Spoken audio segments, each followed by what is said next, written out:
জাগো বাংলার নামে ভুয়ো লটারি টিকিট ছাপিয়ে অভিষেক বন্দ্যোপাধ্যায় ও মুখ্যমন্ত্রী মমতা ব্যানার্জির ছবি দিয়ে প্রতারণা করে টাকা তোলার অভিযোগে আটক চন্দন দাস নামে এক পেপার বিক্রেতা। মমতা বন্দ্যোপাধ্যায় অভিষেক বন্দ্যোপাধ্যায়ের ছবি লাগিয়ে লাকি বাম্পার লটারি ভুয়ো টিকিট ছাপিয়ে বিভিন্ন জনের কাছ থেকে কোটি কোটি টাকা তোলার অভিযোগে গ্রেপ্তার জাগো বাংলার পেপার বয়। নাম চন্দন দাস, দক্ষিণ চব্বিশ পরগনার নোদাখালী থানার বাওয়ালি এলাকার চক মানিক গ্রামের বাসিন্দা। ইতিমধ্যে রাজ্য পুলিশের ডিজির নির্দেশেই সুন্দরবন পুলিশ জেলার পুলিশ সুপার কোটেশ্বর রায়ের তৎপরতায় কুলপি থানার পুলিশ ডায়মন্ড হারবার এলাকা থেকে গ্রেফতার করে চন্দন দাসকে। আজ ডায়মন্ড হারবার কোর্টে তোলা হবে। ইতিমধ্যে পুলিশ তদন্ত শুরু করেছে এই ভুয়ো লটারি ছাপানোর সঙ্গে আর কে বা কারা জড়িয়ে আছে বা থাকতে পারে সেগুলো খতিয়ে দেখছে কুলপি থানার পুলিশ।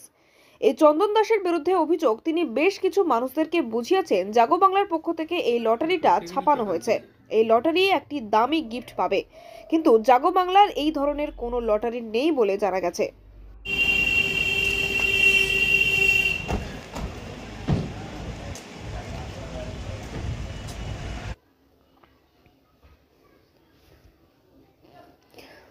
দক্ষিণ চব্বিশ পরগনা থেকে রেবতী মালির রিপোর্ট, ডিএন নিউজ বাংলা।